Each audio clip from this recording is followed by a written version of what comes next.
So I'm Anne Louise Kershaw. I am a programme producer at home. I'm also a writer, an artist, a curator, an activist of sorts. And my chosen writer for LGBT History Month is James Baldwin.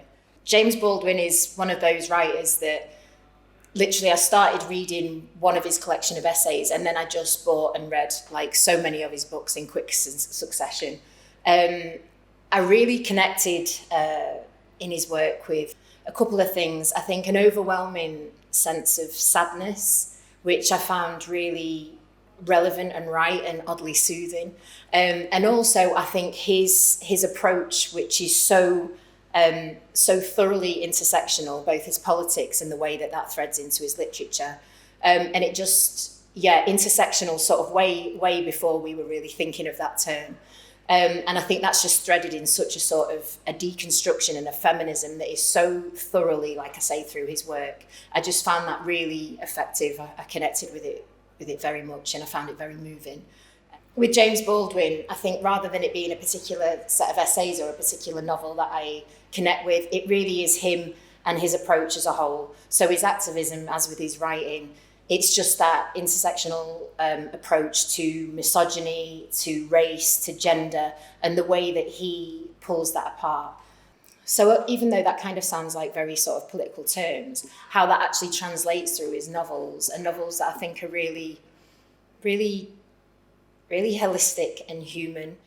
As you read in his books, it's as if when every character arrives, it's as if you've been waiting the whole story for them to be there. Everybody has a respect, everybody is treated with a respect, even when they are being maybe brutal or violent or their behaviour is really quite repugnant. Like I say, his kind of intersexual overview of everything, you just kind of feel like you are a part of it, you are a part of that story, you are a part of that character.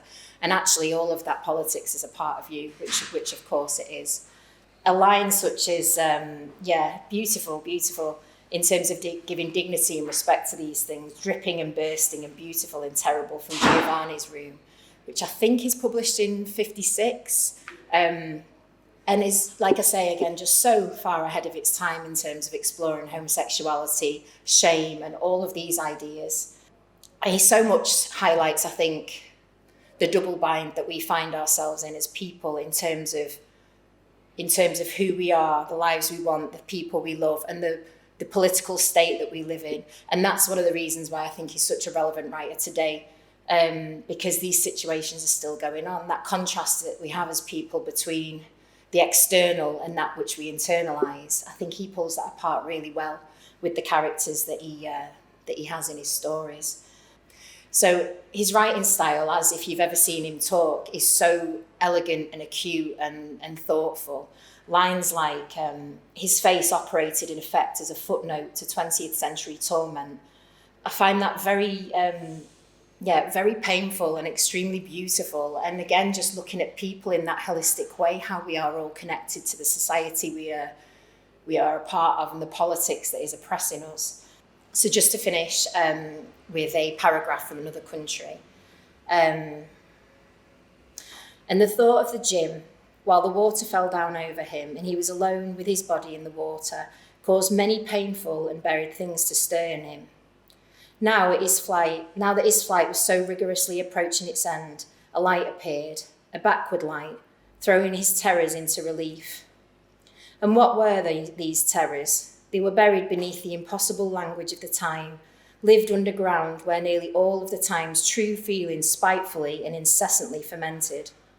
Precisely, therefore, to the extent that they were inexpressible, were these terrors mighty.